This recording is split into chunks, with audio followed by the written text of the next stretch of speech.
नमस्कार, मैं कमलेश कबीर आपका एक बार फिर स्वागत करता हूं इस नए एपिसोड में। आज हम बात करेंगे आजम खान की, उत्तर प्रदेश की। उत्तर प्रदेश में कल आजम खान को रामपुर की एमपी एमएलए कोर्ट ने 7 साल की सज़ा सुनाई है। साथ में उनके बेटे अब्दुल आजम और उनकी जो बीवी है ताज़ीन फातिमा, उनको भी 7 साल की सज़ा सुनाई है। अब उसके बाद में जो है उनका एक मीडिया में जो है उन्होंने कमेंट भी किया था कि ये जो है वो न्याय नहीं है, फैसला है। और उसके बाद में अखिलेश यादव ने भी जो है वो सरकार के ऊपर इसमें निशाना साधा कि ये जो है मुसलमान होने की वजह से उनके ऊपर जो है अटैक किया जा रहा है। खैर, इस पूरी खबर का हम विश्लेषण करेंगे और आपसे मैं उम्मीद करूंगा कि इस वीडियो में आप अंत तक बने रहें, लास्ट तक इसको देखें, क्योंकि इसके साथ में हम बहुत सारी जो जानकारियां हैं उनको इकट्ठा करके उनके ऊपर भी हम बात करेंगे। और अगर ये वीडियो आपको पसंद आए तो लाइक करें, शेयर करें, सब्सक्राइब इसको बिल्कुल नहीं करें, क्योंकि हम लोगों की भी आदत हो चुकी है कि हम उन लोगों के वीडियो देखते हैं जो आनन फानन में बिना सत्यता के जो है वीडियो बनाते हैं, सोशल मीडिया पे डालते हैं, फिर हम उनको देखते हैं। हम जिस पार्टी को फेवर करते हैं, जो हमारी आइडियोलॉजी होती है, तो फिर वो हमें अच्छे लगते हैं। जो हमें आइडियोलॉजी अच्छी नहीं लगती तो फिर हम उसके जो है वो खिलाफ चले जाते हैं।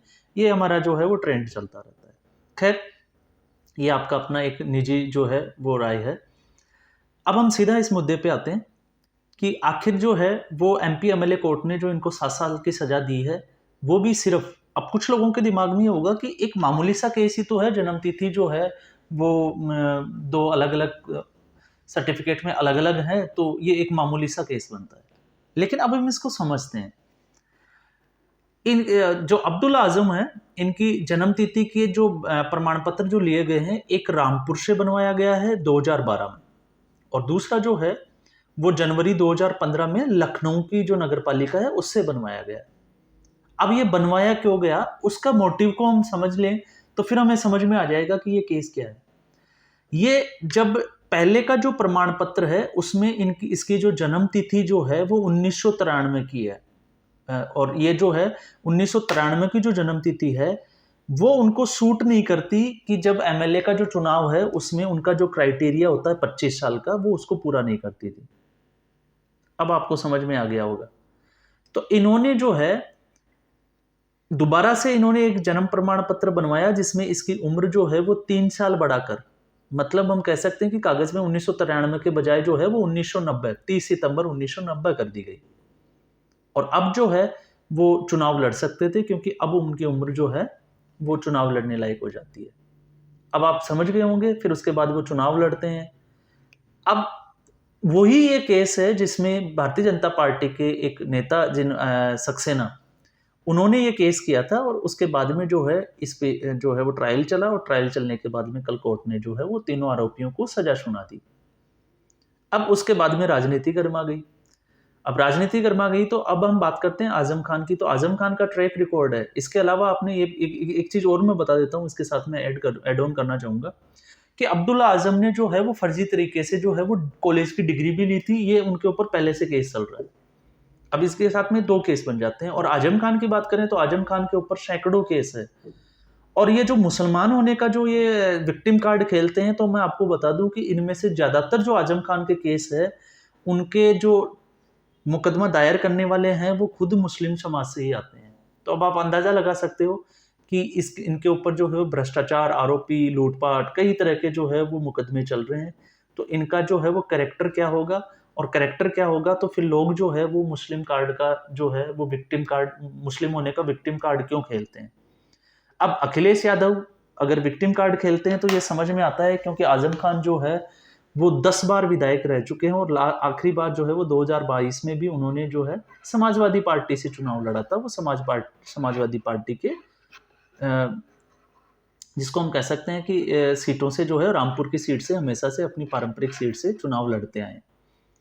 अब आपको अंदाजा हो गया होगा कि एक सामान्य परिवार में 1948 में रामपुर के एक सामान्य परिवार में जन्म लेने वाला बंदा उसके बाद में राजनीति में आता है, और वहाँ पे जो शेख जो हुआ करते थे, जिनकी ये पारंपरिक सीट थी, उनको और आकर ये राजनीति में आते हैं। और राजनीति में आने के बाद में फिर यूनिवर्सिटी खोलना, हालांकि उस यूनिवर्सिटी पे ताले लग गए, वो एक अलग मैटर है, आप चाहें तो उसके ऊपर सर्च कर सकते हैं। तो इस पूरे मामले में जो है वो ये सजा दी गई। अब हम बात करते हैं कि आजम खान की, तो आजम खान ने ये बोला कि ये जो है वो फैसला है, न्याय नहीं है। तो आजम खान अगर ये बोलते हैं तो ये समझ में आता है कि ये फैसला है, क्योंकि कोई भी जो आरोपी होगा जिसके ऊपर ये चार्जेस लगे होंगे, उनको सजा मिली होगी, तो उनकी प्रतिक्रियाएं ऐसी आती है। और राजनीति में स्पेशली, जैसे अभी आम आदमी पार्टी भी जो है वो अपने आप को कट्टर ईमानदार बताती है, लेकिन फिर भी उनके मंत्री जो है वो जेल में है। तो ये राजनीति में तो चलता है। लेकिन अब हम बात करते हैं अखिलेश यादव की। और अखिलेश यादव के ऊपर हमेशा से जो है वो आरोप लगे हैं, विपक्ष के द्वारा हो चाहे कैसे भी हो, कि ये जो है वो एमवाई फैक्टर पे ज्यादा काम करते हैं। एमवाई का मतलब मुलायम सिंह यादव नहीं है, एमवाई का मतलब होता है मुसलमान और यादव। ये दो जो है कम्युनिटी, इसका जो है तुष्टिकरण के इनके ऊपर आरोप लगते गए। और यही वजह है कि उन्होंने इसमें भी जो है वो सीधा आरोप लगाया है योगी सरकार के ऊपर। अब क्या वाकई में जो है वो इनको मुसलमान होने का नुकसान हुआ है, तो इसको ही हम समझ लेते हैं। ऐसे केस क्या ये अकेला केस आया है अब तक? नहीं। अब इस केस में सजा इसलिए दी गई है क्योंकि इसमें हो सकता था 2 साल या 3 साल की भी सजा हो, लेकिन 7 साल की सजा इसलिए दी गई क्योंकि आप जो है वो एक, जिसको हम कहते हैं कि एक फादर जो है वो कैबिनेट मंत्री है और अपने बेटे को चुनाव लड़वा के वो एक विधायक बनाना चाहते हैं, और उसके बाद में राजनीतिक लाभ के लिए अगर ये चीजें की जाती है, तो इसका अनुचित लाभ उठाने के चक्कर में ये जो है वो सारा मैटर हुआ है। क्योंकि ये आगे जाके अगर राजनीति में जाते तो फिर ये क्या करते हैं, क्या कर सकते हैं, इसका अंदाजा आप जो है इनके बैकग्राउंड से लगा सकते हैं। बस इसमें इतनी सी बात आपको समझनी है।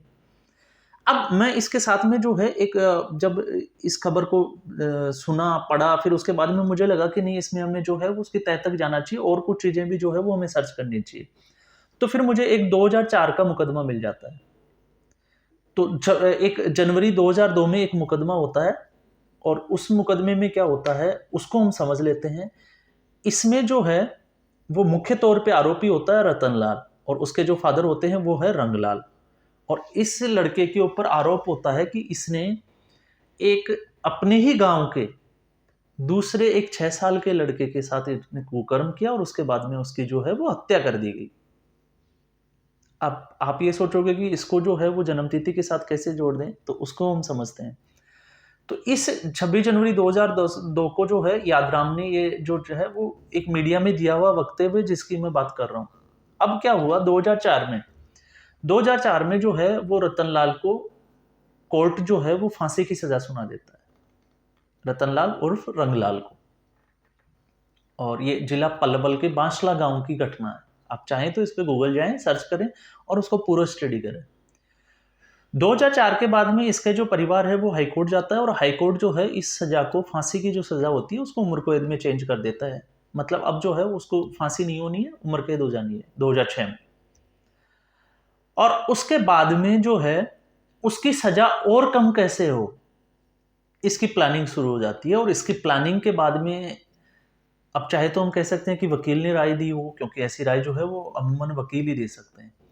इन्होंने रतनलाल को जो है वो, अगर ये नाबालिग प्रूव कर देते हैं कोर्ट में, तो फिर इनको जो सजा है वो कम हो सकती है, क्योंकि फिर उसके बाद में जो उनका बचता है 18 साल होते हैं उनको छोड़ दिया है और बाल सुधार गृह भेजा जाता है।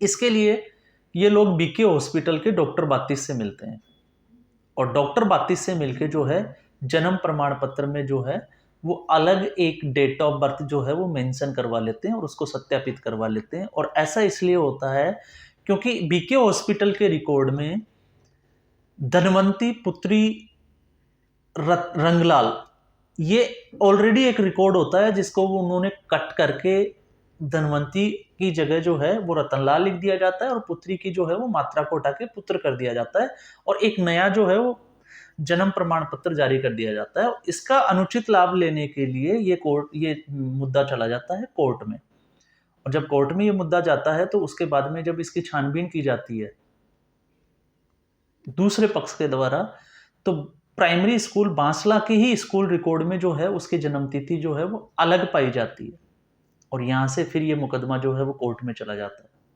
तो अब आप अंदाजा लगा सकते हैं कि हालांकि इसमें आप देखोगे कि इसके बाद में जो है इसमें जो मुकदमा दायर होता है वो बीके हॉस्पिटल के डॉक्टर 32 और 2 और स्टाफ के जो कर्मचारी होते हैं उनके ऊपर भी, और उनको भी इसमें सजा मिलती है। तो अब आप अंदाजा लगा सकते हैं कि जन्म तिथि पे जो डेट ऑफ बर्थ जो होती है प्रमाण पत्र पे, उसको चेंज करके लोग किस तरह के भी फायदे उठा सकते हैं। इसके अलावा अब ये मैंने घटना इसलिए बताई है क्योंकि इसमें रतनलाल, रंगलाल और उसके जो जिसके बेटे की जो है यादराम, जिसके बेटे की हत्या हुई थी, आप अब अंदाजा लगा सकते हैं कि ये नाम तो मुसलमान नहीं है। और फिर उनके बेटे को जो है फांसी मिलना, उम्र कैद, और फिर उसको बाहर कराने के लिए 18 साल के छोटा अगर दिखा दिया जाए तो वो बरी हो जाएगा। आप अब अंदाजा लगा सकते हैं कि ये मुसलमानों और हिंदुओं की बात तो है ही नहीं, लेकिन फिर भी इन्होंने एक विक्टिम कार्ड खेलना है क्योंकि अब लोकसभा चुनाव आने वाले हैं।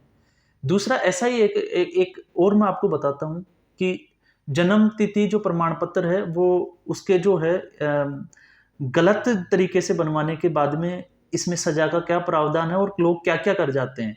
तो दूसरा जो मामला है वो जम्मू कश्मीर का है। तो जम्मू में जो है कुछ वैसे 12 लोगों की बात थी, लेकिन मैं 8 लोगों को नामजद किया गया था और 8 लोगों ने जो है उत्पादकता विभाग में दूसरा जन्म तिथि प्रमाण पत्र बनवा के उन्होंने नौकरी, सरकारी नौकरी प्राप्त कर ली। और उसके बाद में ये भी मुकदमा केस चला और उसके बाद में जो है क्राइम ब्रांच के उसके केस के बाद में जो है उनको सजा दी गई, नौकरी से हटाया गया। तो ऐसा अकेला एक जो है आजम खान नहीं है, ये अब्दुल आजम का मुद्दा नहीं है। ये मुद्दा है कि एक व्यक्ति जो है वो अपनी सहूलियत के लिए जो जन्म तिथि प्रमाण पत्र होता है उससे पासपोर्ट बनवाता है, उसके साथ विदेश यात्राएं भी करता है, और अब जो है उसको चुनाव लड़ना है क्योंकि उसके फादर के ऊपर जो है वो बहुत सारे केस चल रहे हैं, और अपना प्रभावशाली वर्चस्व जिसको दिखाने के लिए उन्होंने जन्मतिथि प्रमाण पत्र पे एक दूसरी जन्मतिथि एक और प्रमाण पत्र बनवा लिया जाता है और फिर उसके बाद में जो है वो चुनाव लड़ने चले जाते हैं। तो अब आप अंदाजा लगा सकते हैं इसके क्या परिणाम। तो इसके परिणाम जो है इन चीज़ों को, स्पेशली ये मैं बातें इसलिए बता रहा हूँ क्योंकि ये राजनीति में जो बैठे ऊपर के जो लोग हैं ये वो लोग नहीं सोचते, क्योंकि उनको राजनीतिक फायदे के लिए क्या बोलना है क्या नहीं बोलना, क्या चीज़ें उनके लिए मायने रखती है वो वहाँ तक सोचते हैं। लेकिन आम नागरिक, एक जागरूक मतदाता होने के नाते हमें ये चीज़ें सोचनी चाहिए कि इनके जो है वो भविष्य में क्या परिणाम हो सकते हैं। इसलिए बारीकी से जब मतदान आए तो फिर हमें ये देखना होगा कि हम किसके साथ जाना है और किसके साथ नहीं जाना है। ये एक इशारा होता है इन चीज़ों का। तो आज के एपिसोड में बस इतना ही। फिर हम एक नए एपिसोड के साथ हाजिर होंगे, तब तक के लिए धन्यवाद।